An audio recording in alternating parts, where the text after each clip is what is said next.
All right, hey everybody. Today is Mixlife episode 5. I've got Concrete River with me today and Steven Thiemens, aka Cheeba Steeba. We're just going to be kind of hanging out. It's Easter, so real relaxed, just to sort of hang out for an hour. Oh my God.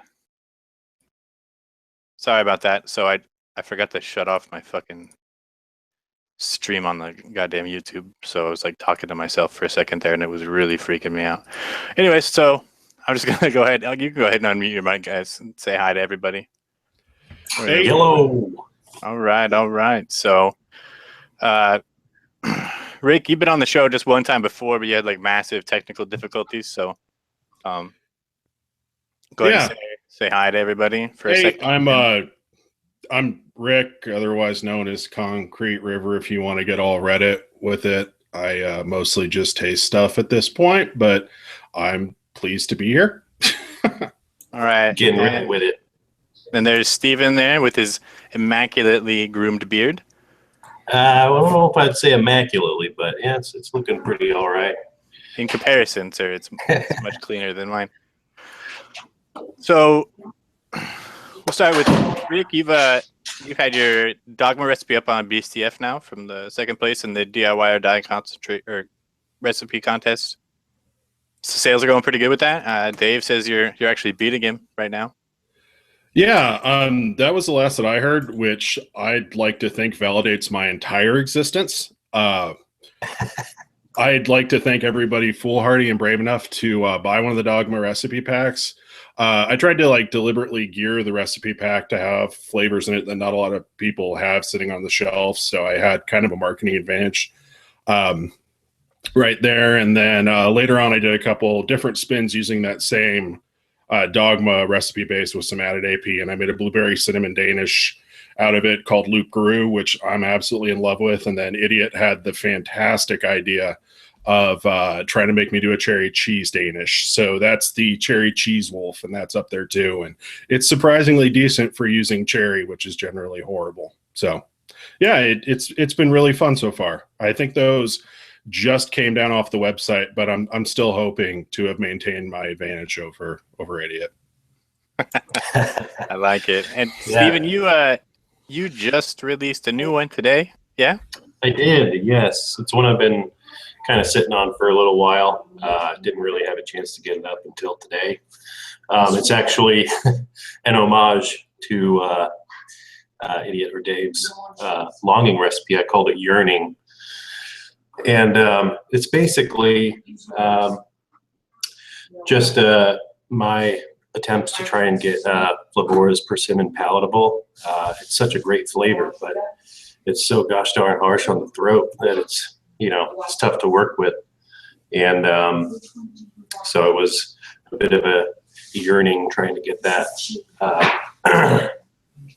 And I took it in a little bit of a direction that as far as my post goes, trying to include some music and poetry, a little bit of art, along with the recipe to give, more of a overall experience for the vape. Yeah, I really like how you did that. Let me see if I can get a link for it in the chat here real quick. I like how you added just that little bit of extra effort, into your post. So here's the recipe link if anybody wants to check it out. I haven't had a chance to mix it because you just dropped it today, but I will probably mix it after the show and do some reviews. I still got a bottle of your Aura Forest. I've been forcing myself to slow down on it because it's really delicious, but it's kind of exhausting to vape. Yeah, that's one of the, I wouldn't say it's an issue necessarily, but one of the drawbacks is, vaping on that all day, your palate's going to be pretty tired. Yeah, it is really, sorry, go ahead. Oh yeah, one thing I do like about it is, I cross drip all the time. Once I want to change a flavor, I vape it dry and then put something else on top. What I like about it is that it overshadows everything else really well. So really all you're going to get if you're cross dripping is the forest. So that's pretty nice.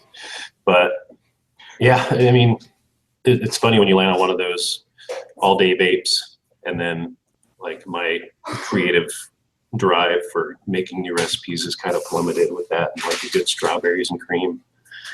But starting to get back into a little bit. I just mixed up, Rick, your Fiestas and Fiascos. How'd you like it? Well, I just tried it out there. The profile is great. I love that. I was a little concerned. You know, you got the cream cheese icing with guava and hops, and it seems, you know, like it could be really odd. And I think the smell. It's not here. Do you mind? Yeah. Where is it? That's not it. What's that? That's not it. But the smell, I thought, you know, was a little odd, but it vapes a lot. You know, a little different than it smells. Here we go. Oh no, actually, yeah, it just smells great. It's one of those steepers, especially with the cream cheese icing. But yeah, you get that like real nice sort of encompassing citrus note from the guava, the cream cheese icing to tame it down, and some hops to give it body. Good recipe, in my opinion. Well, thank you very much. Yeah, it's one of those that I wasn't quite sure what I was actually going for, but I had a couple of the flavors mixed and just kept like sort of adding stuff on based on mouthfeel in it. I do have to give credit to Dave there for kind of calling me on it and saying that I pretty much made like a guava shandy bubble gum, which I had no idea what to call it before that. But yeah, it seems to fit it as much as anything else. Yeah, I don't think I ever saw that go up. Did you post that on ATF? Yeah, I posted it way back in the dark ages of like 2016 sometime. Oh, okay. The tail end of last year was like super busy for me, and I kind of fell out of touch with a lot of stuff. So I didn't keep up on as many new recipes as I would have liked to. It's okay. It was before I'm, you know, a huge deal like I am now, obviously. So That's right. I mean, big deal, concrete river. that's right. I like it. That's good stuff right there. Awesome. So, yeah, and now you work in the industry, right, Steve? Correct. Yeah. I know there's so much that you probably can't say. Well, I mean, there is and there isn't. But yeah, I work for Bradley's Bioscience, which is a lab out here in Gilbert, where we make all sorts of different white label products. But a bulk of our business is providing, you know, bulk e-liquid to a wholesale vendor nearby. So that's basically all I'm doing all day long is mixing bulk e-liquid, which is nice. It gets a little boring and repetitive, you know, mixing up the same stuff all the time. But you know, at least I'm getting to work with e-liquid, so that's kind of fun, right? Yeah, I mean, hey, that's cool. You know, there's something to be said for that. But how is it affected like your drive to mix when you get home? Well, lately I haven't had, like, I brought all my flavors to the lab because I was like, this will be great. I'll just mix at the lab. Of course, you know, I get done mixing all day long. The last thing I want to do is mix. You know, I just want to sit down and relax for a little bit. So I'm probably going to take them home. That way I, you know, can just mess with stuff in my downtime instead of having to, you know, mix real quick right after I get off of work. But I know you have a, like, you know, like a rhythm, or not a rhythm, but like you mix on certain days, or.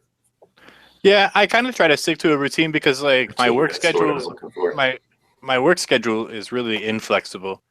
So I spend a lot of time, like I do graveyards, you know, and then I have family stuff when I get home in the morning. And by the end of that, like I'm fucking spent. So I don't usually, like, unless I'm running out of stuff, I usually don't mix except on Sundays.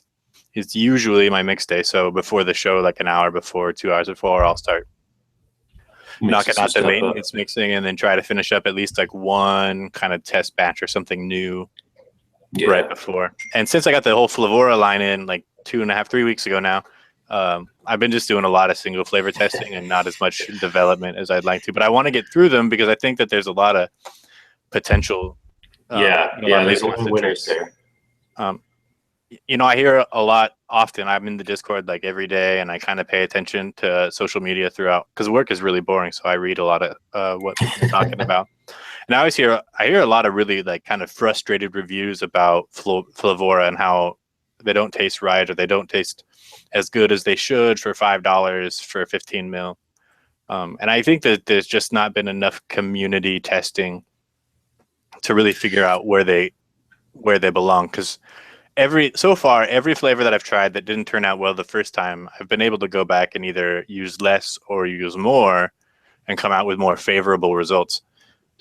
Yeah, Flavora, I think they interact so much differently than things like Capella or TFA, and of course that's what we're used to. So that's how we're going to mix with them.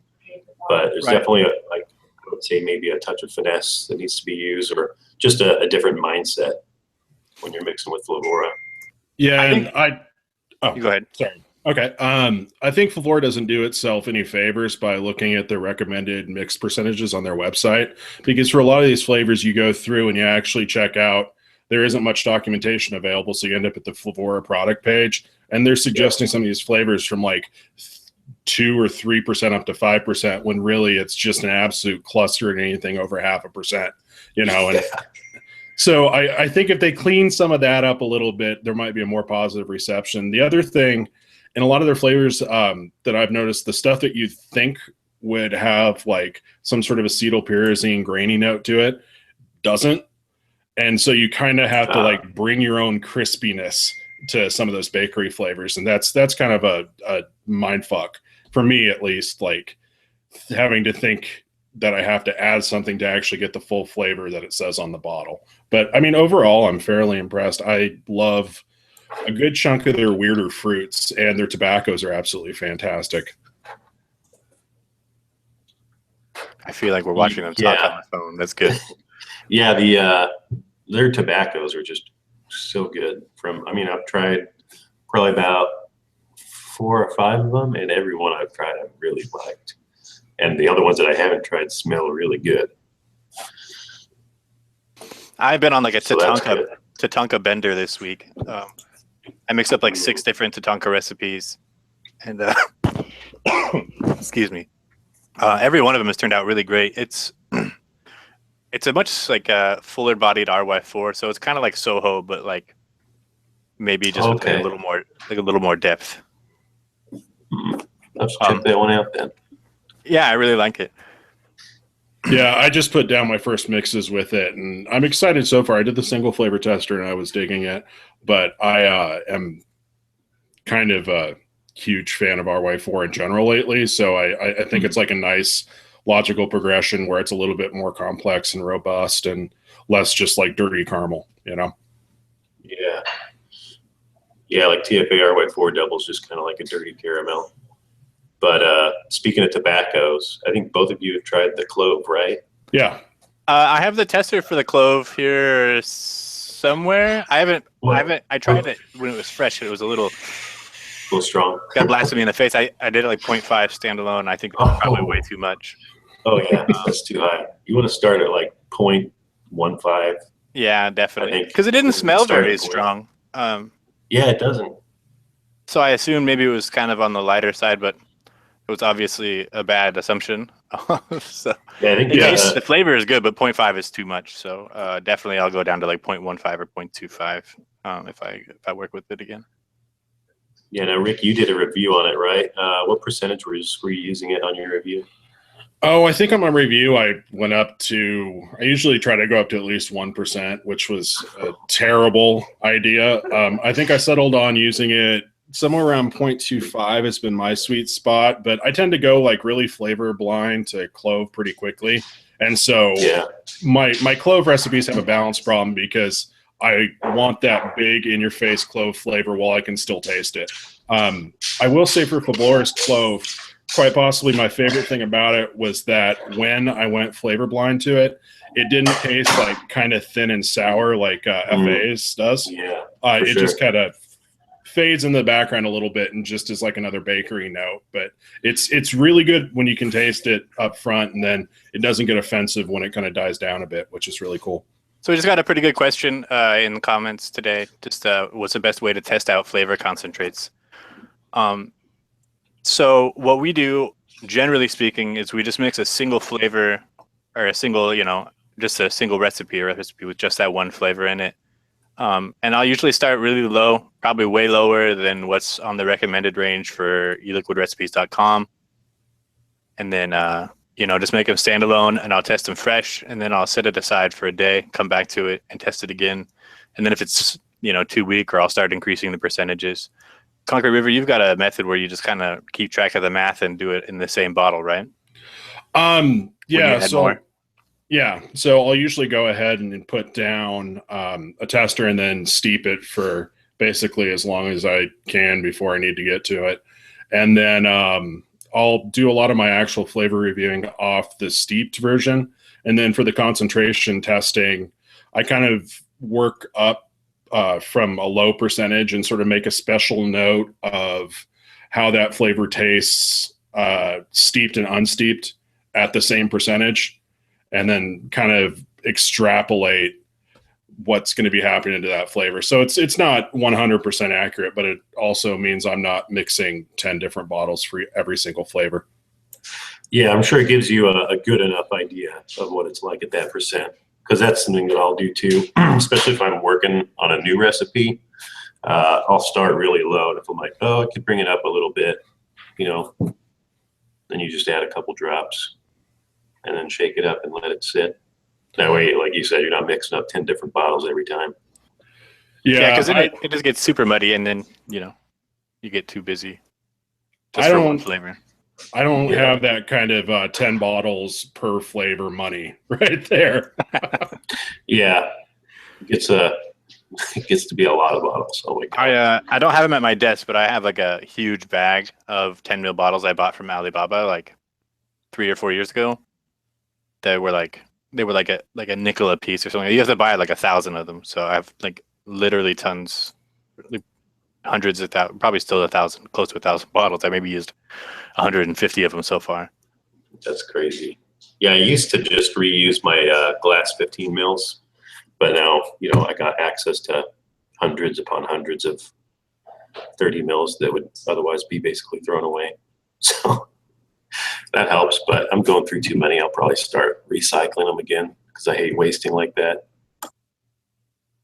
Yeah, I just recently switched over to the glass thing, so we'll see how it holds up. It's let me kind of think about putting down 2 or 3 bottles instead of just one. And so with the Flora stuff, I've been testing generally at 1 drop per 10 milliliter, which is usually about 0.25% and then 1%. And generally that's gotten me close on most of the flavors. And theoretically, I can rewash them all and not be out that much. But we'll see how well the caps hold up for them. That's my big concern.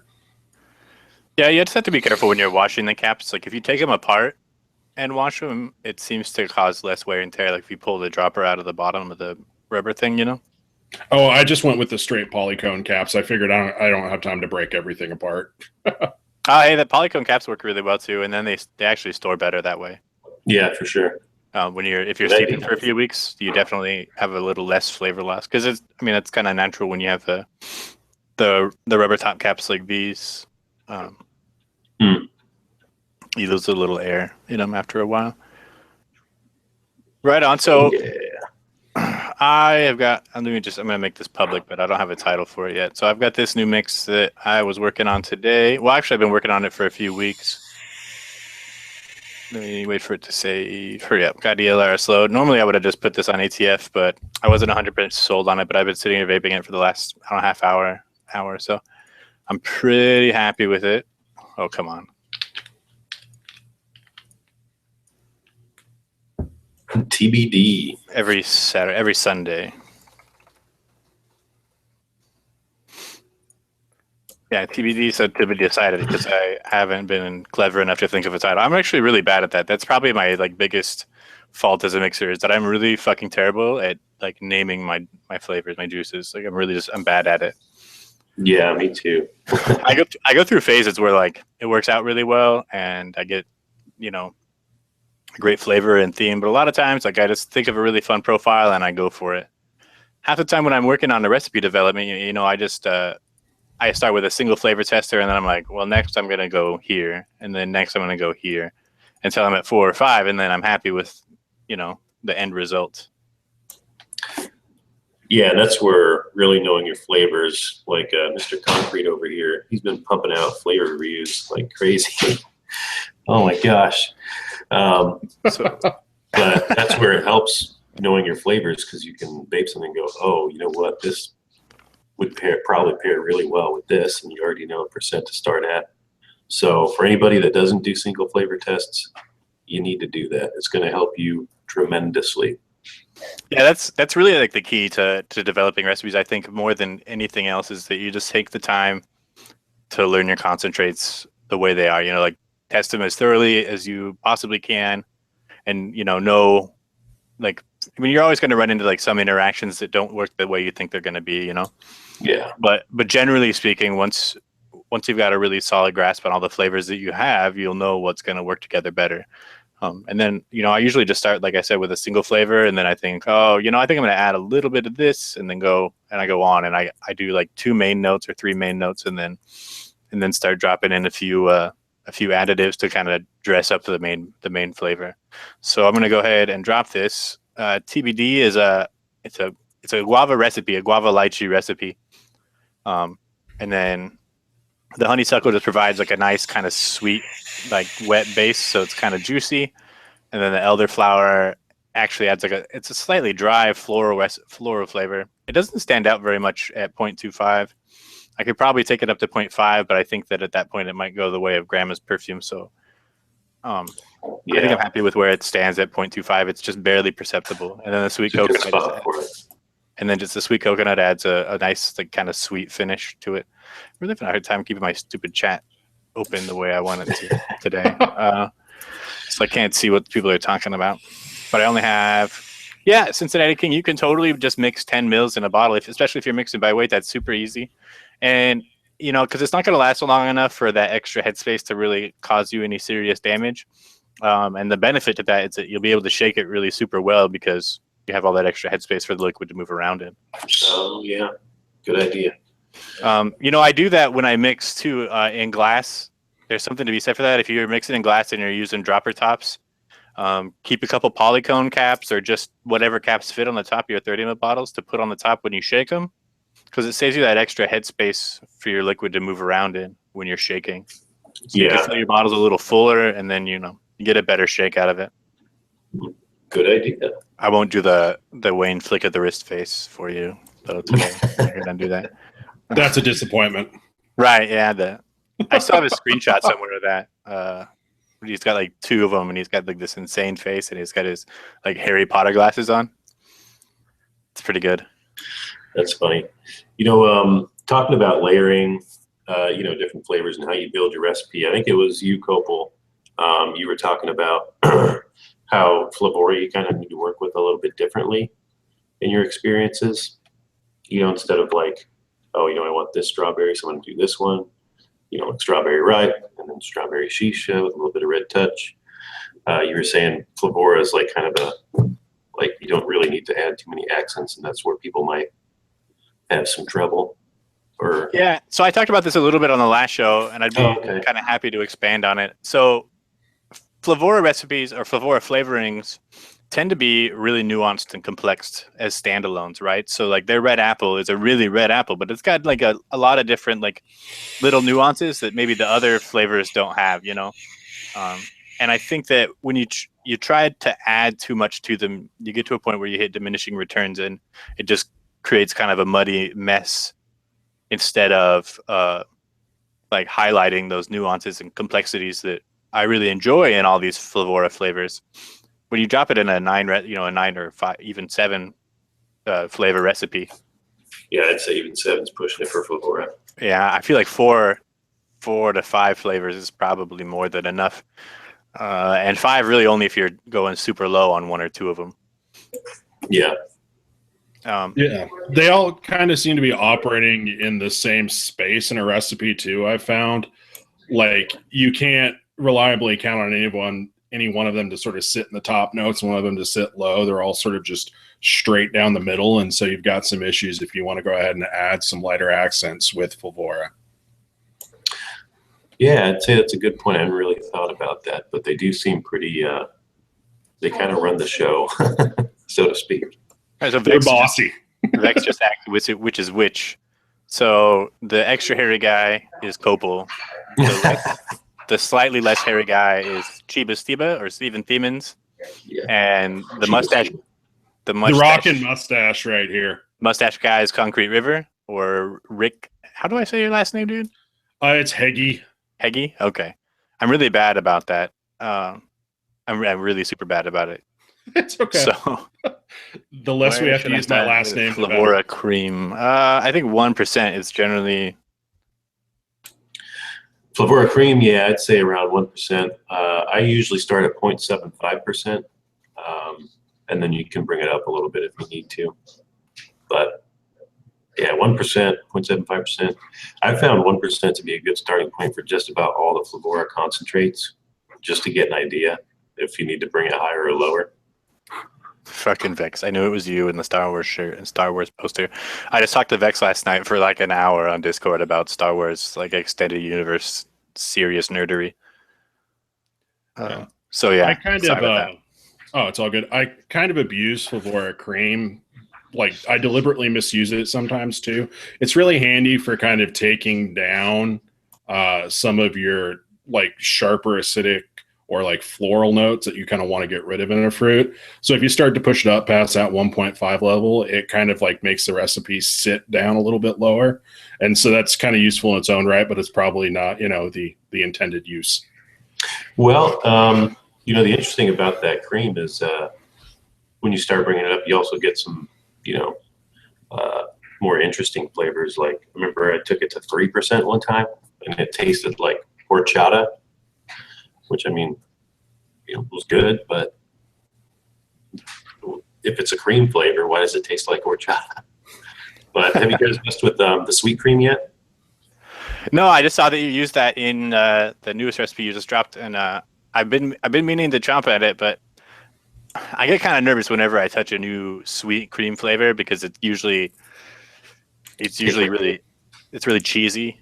Yeah, yeah. It kind of, I don't know, smells funky. It smells a little funky, cheesy, I guess, for lack of a better term. So I was kind of terrified that it was going to end up like brie cheese, which is actually really good, despite my initial horrible interaction with it. Like, if I do one thing, I want to redeem brie cheese. Brie cheese isn't bad. It's just a cheese flavor. Yeah. So I think the brie cheese has a lot of potential in like cheesecakes or other recipes that could benefit with from a condensed milk level of thickness, right? It's really thick, really super duper thick. And so I think there's some redemption to be had for it. I just I haven't had the time to really get into the weeds with it. Yeah, that one's not for the faint of heart. No, yeah. So on a dare, I vaped it on Jen's show one day at 2%, and it didn't go well. I didn't die. I didn't almost throw up like Clayton Moneymaker did when he mixed it at 1.5% or 1%. Yeah, but the sweet cream I found to be sort of a more neutral cream than just regular Flavora cream. So I've just started subbing that for basically all my mixes. And I've had success. Again, I like to bring it at like 0.75% as a starting point, and you can go up or down from there. But you'd still benefit from Flavora cream in certain recipes, like my milk and honey. That one, the bit of spice kind of benefits the overall tone of the recipe. But sweet cream is much more neutral than cream is. That's good to know. Another funny thing about Flavora cream that I wanted to add is that it has a really good place in candy recipes that I think people might be overlooking. So when I made mango Beauregard, I kind of struggled with the candy body because it has Flavora mango and violet, which are both really great, but a little on the thin side. And they don't really hit that candy profile. The violet gets it closer. Yeah, I wanted something that really kind of like gave it like that sort of crack candy outer. Okay. And so I mixed. So I went with a little. I tried it with Flavor West hard candy, and that was a terrible idea. What is that? Flavor West hard candy is like straight perfume, even at like 0.5%. Really? Perfume, yeah, huh? it's like super perfume. Well, I feel like we should clarify. It's not quite perfume. It's hairspray. Yeah, there's a big difference there. It is closer to hairspray. Oh, that's much better. Right. Yeah. So, I was kind of brain dead and staring at some other stuff, and like sometimes when I'm really bored, the ELR has that random recipe function, you know. And so I like some old Starburst recipes came up, and people were using vanilla swirl for Starburst, right? So I was like, hey, that's not a bad idea, but I want to kind of try to take it in a different direction. So I went with Flavora cream and milk and honey. Milk and honey. But it's super like because it's with mango and guanabana. I think it's in the recipe. I'm not sure, but God, that sounds good. they're both super duper strong. So like even at 1% with the cream, rose candy, TFA rose candy, Vexley. You may have the right person. I like rose candy. I love that stuff, but it's really musky. Like I don't know if anybody's ever been overseas and had the musk candies like they sell in Australia and some other places. Like they're really super duper musky. Yeah, rose candy is really good, but it's super duper musk flavored. Like there's a lot of musk in it. That's I've never TFA, taken it. right? Yeah, TPA's rose candy. Interesting. I have it. I really enjoy it, but it's really super duper duper musky. And you can take it up to like 5 or 6%, but it needs something else to kind of bring it back down into reality. It's high, 5-6%. Yeah, 5-6% sounds, but it needs something to tame it. So you need to go with something that's going to cut back on that. So I like to use something that's like decidedly not floral to bring it back into like the real world. A secret of mine, I like to use TPA's red licorice with it. Oh man, their red licorice is actually really good. I love their red licorice. But it falls like when I've tried mixing with it, it just falls off after like a few days. It steeps out really fast. So, jelly candy is a good idea too, David Bowling. I like that. I love cap jelly candy. I think it's really super useful. And then vanilla pudding. Yeah, vanilla pudding is really much different than vanilla custard. There's no egg to it at all. I don't really think that it hits like the actual pudding mark, you know, but it's really a super good vanilla cream. It's like a moderate. I think that's a more appropriate name for it would be a vanilla cream, not a vanilla pudding. It's a moderate thickness, so sort of like fresh cream, similar in body but more vanilla. I think sort of, unless you guys have something different. I mean, obviously everybody's going to have a different perception of it. It's been a while since I've tasted it. You have recent experience with it, Rick? It's way down in the V section alphabetically, and I taste really slowly. So it'll probably be sometime around 2019 before I get to it. It's dark though. It's a dark concentrate. It's a really dark vanilla. Midnight. Yeah, it's really dark vanilla. I really enjoy it though, and it goes really well in tobaccos. Yeah. So far, it's a good idea. Tobacco. I think my next recipe is probably going to be a tobacco. Who knows? You got anything you're working on currently? Well, other than the recipe that I posted. Yeah. And we're working on a or lot. Like what directions you might want to explore next?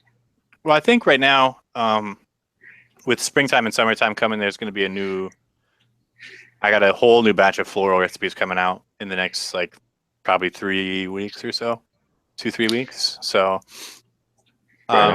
is definitely time for floral. Flavora red raspberry, and my first impression of it wasn't very good because it was really chemically at 1.25%, 1.25. But I think maybe it's somewhere down by 0.5%. It can add it. It's not very strong raspberry flavor at that percentage, but it adds like this weird sort of like the seeds in your jam kind of texture to the fruit. So I think in combination with like flavor art raspberry, I think it could really go super far. Yeah, that one I've heard good things about, but I do not have. Can you describe don't? it to me? I'm gonna send it to you maybe.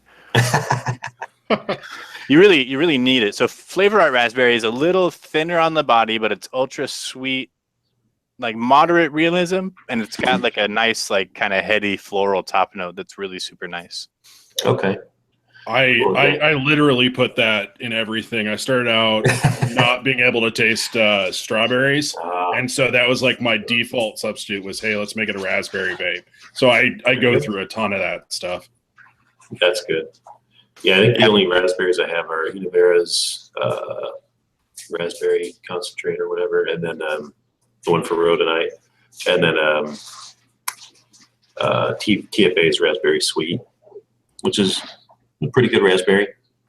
I like raspberry sweet, but I can't get over. Somebody on Reddit, like maybe 6 or 8 months ago, posted about how it smells like ketchup, and now I can't get fucking past it. It does smell like ketchup to Isn't me that now. the weirdest thing? I don't know. No, and it tastes a little bit. It has like that weird sort of ketchupy back end. I get it. Actually, I was trying medicine flower blackcurrant, and it has that exact same kind of ketchup thing, but like turned up by 1,000. But since I've tasted that, like I cannot untaste it in raspberry sweet. Oh no, that's a bummer. I do still like raspberry sweet, but I think it has more of a place in like candies and beverages. Than in some of my like, or as an additive to add like a little bit of tart raspberry to the end of something else. Yeah, but I don't like it as the main raspberry sweet. Okay, good to know. Good to know. Inaware raspberry is another good one. That's true. Sometimes I find it a little too dark and syrupy though for all applications, but it is probably like my favorite standalone raspberry. Yeah. Good. Well, sometimes, anyways, unless if I'm working with florals or anything else that I want to be kind of light and refreshing, flavor art is definitely the way to go. There's not a better raspberry for that. Good to know. Putting that in my basket. Yeah, you definitely need it, man. I can't believe you survived this long without it. Like it's right up your alley. There's so many like just odd flavor art flavorings that I just haven't ever bought or anything that I'm just missing out on. When I first started, like flavor art was just starting to kind of become more available in the States. Like if you wanted anything in any reasonable quantity, you had to like do a group buy and have it shipped from Italy. They didn't have the Canada facility open yet. Yeah. That's a pain in the butt. And otherwise you could order, I think even back then you couldn't even order 30 mils from Bull City. It was just the original 10 mil bottles and that was it. And right. And they were like $4 a pop, I think, back then. And were they now like $3? I think they're like $2.50. Something. Oh, okay. For the 10 mil packages. Yeah. And I think it's like $5 for a 30 mil. So it's much better and makes it much more accessible. But so when I first started, I had like mostly Capella and TPA, and that was pretty much it. Like that was, and Flavor West a little bit of Loran's, a little bit of other oddities, and a few Hankson flavors. Hankson. You guys tried their banana? No, I need to order it. It's a good banana. I had some, and I tested it once, and I obviously tested it way too high, and I thought it was terrible. Oh. And then when I moved from my old apartment to this house, I don't know, I lost track of like probably 20 flavorings. It didn't make it, which was sad. So I need to reorder it. That's too bad. Flavora raspberry is strange. I haven't tried the regular raspberry. Is really jammy. Like the regular Flavora raspberry, it's okay, but it's super jammy, like super thick, like maybe too sweet for me for regular use, but it might be good in like bakeries and stuff. Yeah, I need to try them. I've never really been too much of a raspberry person, in the culinary world. So it's probably why I haven't really messed with too many raspberries. And you have one or two of the flavor you're not particularly fond of, that's enough, right? So, but yeah, I'll need to check them out. They smell pretty good.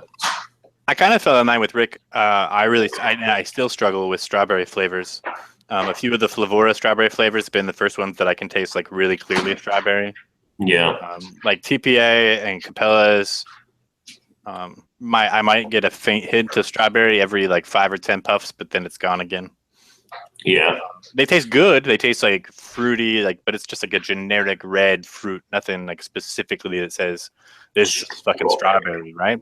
So Shisha strawberry got closer than the others until I tried Alpine, which was like a very clear strawberry to me.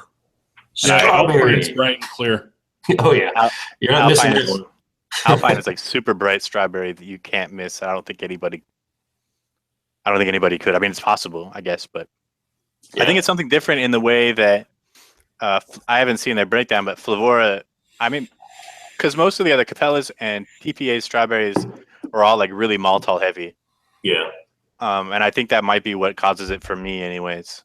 Mm, I couldn't say for everyone else, and so I think that maybe Flavora is just using a different compound to dress up their strawberries. So it's I'm not sure they are.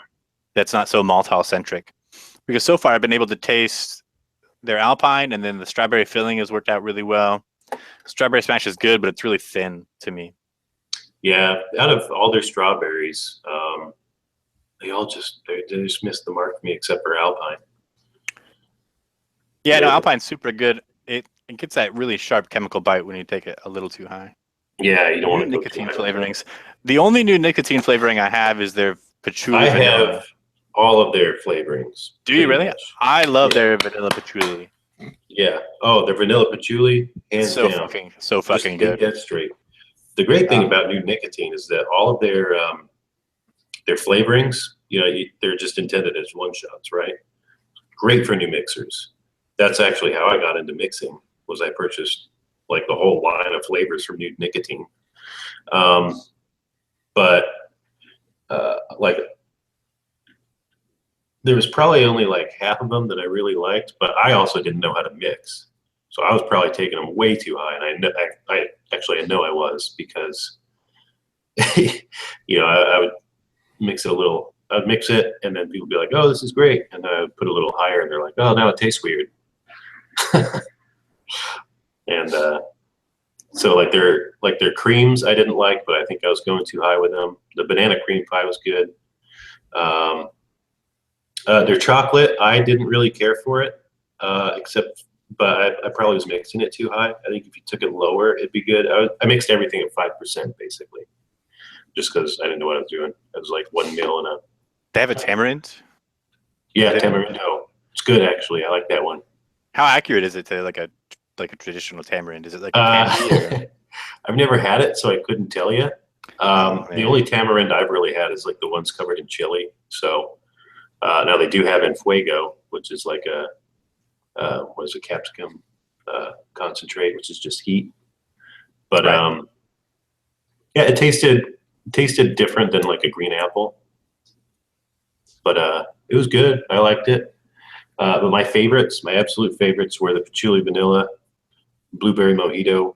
The Shirley Temple is really good.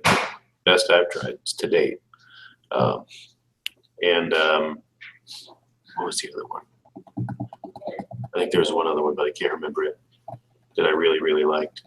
Yeah, I really like that patchouli vanilla, but it's got some kind of weird notes that it makes it hard to mix it with anything else. But it is a really good standalone. Yeah, for sure. We were just talking about tamarind last night in Facebook chat with all the EGM guys for like half an hour. We all freaked out about wanting a tamarind flavor. I think it'd be a good start. What was that? Oh, I said, yeah, we're freaking out about needing a tamarind, and all of a sudden I figure out it's been there the entire time. So. Yeah, it's I'd say it's worth a shot. Pick up some of their patchouli vanilla while you're at it, because that's a good one. Yeah, the patchouli vanilla is really selling. Strawberry banana smoothie, that was the other one. That's a good one. Yeah, $10 to $15 for how much? How much is it? For how what's the bottle? I think that's like a 15 ml bottle. I'm gonna look right now. Hot damn. Yeah. You serious? Is it really that expensive? Our products. I'm gonna look right now while we talk. Just figuring this out right now. Yeah, this is like, because if there's a good tamarind, like, this is important research. Well, you know what? I've got it at the lab. So it's $3 for a 5 mil, $6.50 for a 15 mil, or $11 for 1 ounce. That's expensive. Yeah, it's a little expensive. That's high. What would you say is probably a safe mixing range for that? For tamarind? Well, for any of them, like, what's your general usage range, do you think? Well, ever since I started buying concentrates from big guys, I haven't really messed with them too much, but I mixed everything at 5%, which was pretty good. Some of them, obviously, I think you want to take lower. Some of them you may need to take higher, but I would start at probably around like 2-3%, just to try it out. Yeah, they probably do, but I already closed the window and I'm too lazy to go back to it again. Yeah, they do. And there's like the people that leave reviews there have obviously tried the product. They'll usually give some suggestions on what range they like it, but taste is subjective. So, No, absolutely. Yeah. It's worth looking into, maybe, when I have a real budget for new flavors, and when I don't have an unreasonable amount of Flavora still waiting to be tested on my desk in front of me. Yeah, right. Just mocking you. It is mocking me because it's like, you'll never finish me. That's what it says to me every time I look. I'm telling you, man, I'm going alphabetically, and seriously, it feels like it's going to be about 2018, 2019 before I'm done with the entire thing. Like it's going to be the next century before I'm actually through with like wood spice with the amount of flavors that have been coming in. Well, I don't know. I mean, I've got like 600, 700 other flavors, and I've single flavor tested pretty much all of them, but it's been like, 3 years. So I guess that makes sense. Yeah. So next year I'll be done with Flavora and I'll be ready for a new company. It's what, like 160 flavors or something? They had 20 originally, and then they came out with, I think they're right around 150, 160. Yeah. 150, 160. It's somewhere around there. I don't know. I didn't count. It's terrifying. It really is. My desk is a huge nightmare. Yeah, when I got their line in, I was like, I think I bitched about that every show since it just never I ends. started. Well, every single show I've been like, fuck my life. It's a good problem to have. No, it is like super first world problems, right? Like having too many flavors to mix, and most people are always talking about not having enough. But just as a disclaimer, even when you have 800 flavors, there's shit that you can't mix because you don't have everything yet. Yeah. Like somebody was talking. Somebody was giving me shit in Discord the other day about not being able to make my recipes because they don't have anything, or they only have half the flavors. And I'm like, well, I mean, I only have half the flavors for everybody else's recipes still too. So. Yeah, it seems that no matter how many flavors you get, that's always going to be a problem you run into. It is. I'm really enjoying this TBD. I guess I'm gonna have to give it a fancy title. If somebody comes up with something clever enough in chat, I'll name it that, just for fun. Yeah, that looks really good. About to hide some damn eggs. I hope everybody's having a great Easter, or had a great Easter this morning. I got my Easter stuff out of the way really early this morning, so me and the kids did the Easter egg hunt and fucking baskets full of way too much candy, and then I shipped them off to the grandparents for the afternoon. That works out. I didn't do anything for Easter. I'm not religious, so. But the Easter eggs are fun for the kids, Yeah, for sure. Exactly. It's really like a kid's thing. It was never, even when I was a kid, I don't think I really cared that much about it. Yeah. At the end of the day, you get to eat some eggs. I don't even like eating hard-boiled eggs. I really don't. How do you not like hard-boiled eggs? They're fantastic. I don't know. I think it's just because I don't know. Well, see, I like hard-boiled eggs as long as they haven't been painted and buried under things. Oh, fair enough. And you can't really soft boil the eggs for an Easter egg hunt. So see, soft-boiled eggs are totally different, and I'm all about that. Oh man, hard-boiled eggs, the yolks get just too fucking chalky to me, and I love egg yolk a lot. Like I would eat over easy eggs all day long because of my love of like fresh egg yolk, right? But so soft boil is definitely my jam. But hard boiled, like the yolk just gets too dried out for me, and I don't like it as much.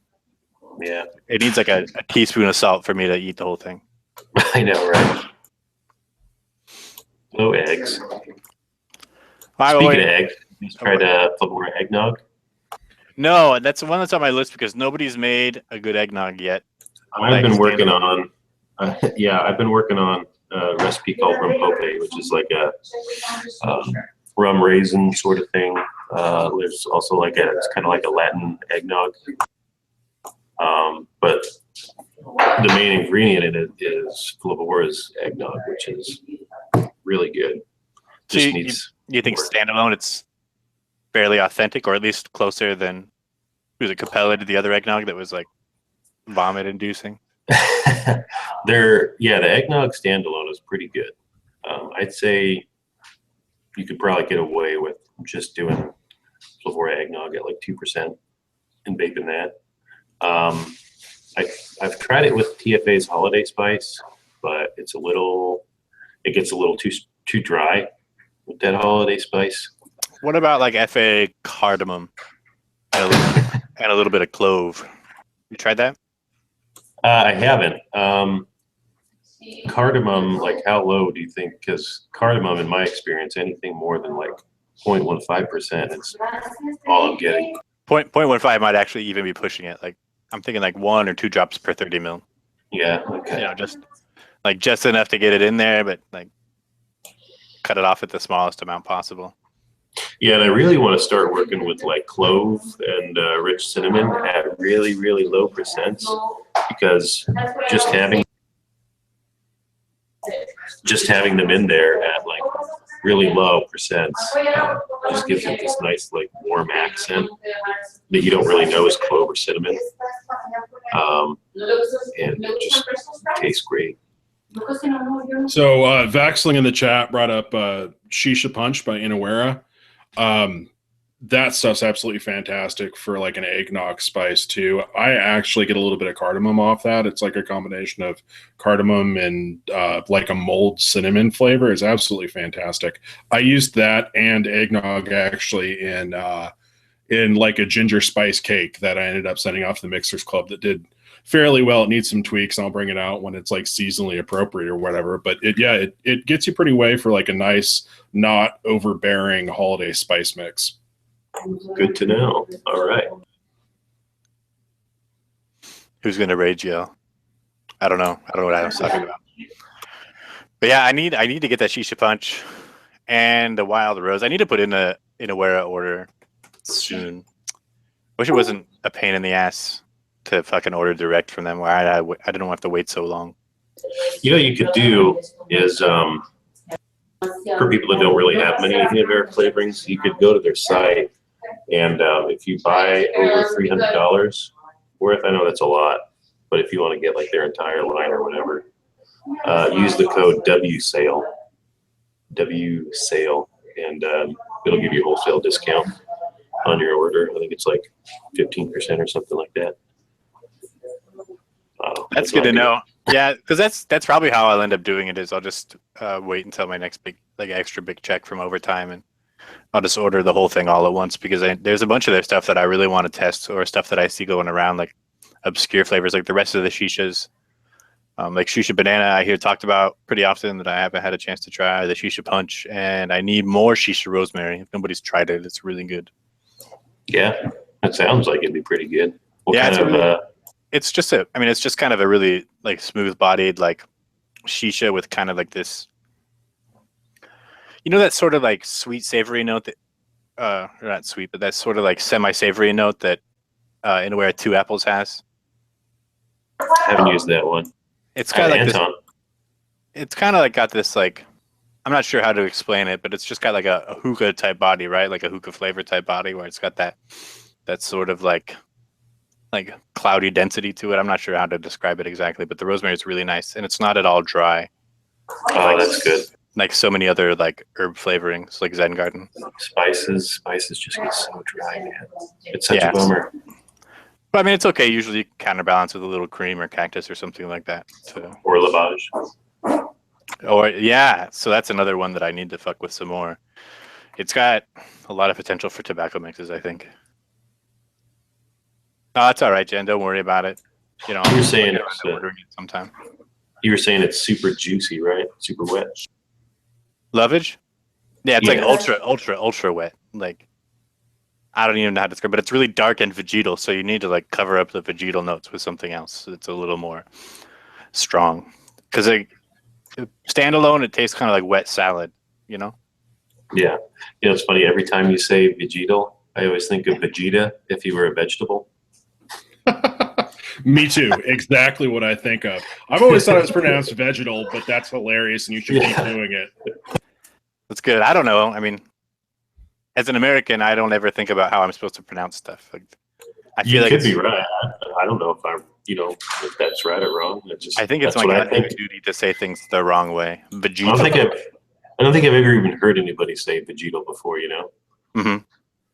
But it's a very correct term in these circumstances. Yeah, it really is, especially with flavors like lovage or the rhubarb. Both Inawera's and Flavora's rhubarb are both really like super vegetable like. The Now green. you've tried Flavora's rhubarb. Then I take it, right? I have, and it's like, it's. I need to take it lower. I think I tried it at 0.5, and it was way too much. I think. Yeah, it's absolutely crazy strong. It's actually really cool, but it's maybe a little too accurate, and it's ridiculously strong. It's like uncooked rhubarb that Yeah. isn't sweetened at all. And so, like, I'm obviously digging that, but I have no idea how I'm going to use it. It's Right. it's like a celery that's really violent on your palate. Violent. Yeah, it like assaults your sinuses, man. It's brutal. But I like it. I think that They make a dilution of it or something. the Do you best think it's one of those? the best peanut butter. I think that overall, I think the best peanut butter versatility wise is still TPA's peanut butter with a little bit of Flavora's peanut butter added in. Vexen was just asking about peanut butter. Flavora's peanut butter is really good, but it's nutty. It's more peanut than butter, and Flavora's peanut butter is more butter than peanut, so they kind of play together pretty well. Yeah, I'd agree with that for sure, 100%. Like 2 to 0.5% like ratio, right? So like for every 2%. And I think I actually still probably wouldn't go over 0.75 with the Flavora peanut butter. Because TPA is supposed to Vagitel. I like that. That's good. Oh, awesome. man. All right, well, we're getting close to the end here. You guys got any other last-minute projects you're working on? Me? You want to go first, Rick? Okay. Yeah, it's the same old grind, man. I'm just busting out flavor tests. I try to get one up every day. I think I've fallen down on that once, but working on either cotton candy from Flavora or fire cinnamon from Flavora today. So we'll see what ends up shaking out. And then just a little bit of low-key mixing for the Mixers Club too, which I absolutely love. So shout out to Mixers Club. Yeah, but just, living the life, man. Right on, man. For me, I've got some things in mind, like kind of similar to what I released today, but more intricate. That's something that'll probably come on down the line because that's going to take a little work. Going to try and do like 3 or 4 recipes that are all linked to the same like idea, I guess, or like story or whatever. Who knows, man. But other than that, just like I think the next thing I want to do is a tobacco with clove and coffee, just to see what that's like. That sounds yummy. Yeah, no, that sounds good. It really does. I've been meaning to do more work with their other coffee flavorings. I'm not sure about their actual coffee. It's not bad, but I like their mocha really a lot.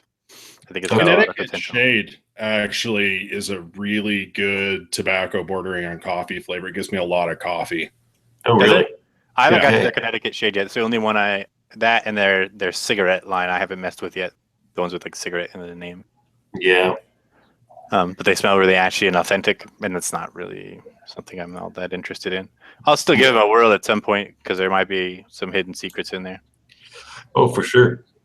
I think that's one of the interesting things about Flavora is even if it's not working the way you want it to, you can find a good use for a lot of their flavors, I think. Yeah, definitely. And there's something to be said for people that are actually looking for like something that's like specifically like a cigarette. It's not really for me, but people like that stuff, so more power to them, and I'll test it just to see how close it gets so that I can suggest it to others at some point. I mean, I have them, so I might as well use them. For sure. For sure. All right, so that's about it for today, guys. Check out the Mixlife app on iTunes and the Android App Store, and our website ejuicemakers.com. We got a bunch of new content coming from Concrete River, Cheeba Steeba, ID10T, Adam and myself, and Jennifer Jarvis, Too Tall, and Chris Garnier. I'm not sure if I'm pronouncing that right. Also goes by Seduced and Six Strings, all working with us now, and we're all kind of putting our nose to the grindstone and trying to get some new content up for the website and for everybody else out there. So have a great day. It's been a lot of fun. Don't disconnect, guys. I think they want to see the painting. So they want to see the painting. Oh, yeah. My girlfriend did that. She's amazing. Wow, that's awesome. That's really cool. So thanks for watching, guys. We'll be back next Sunday, same time. I'm not sure who's going to be on, but we'll get it worked out and announced ahead of time. Have a great night, guys. Cheers. Adios. Later, guys.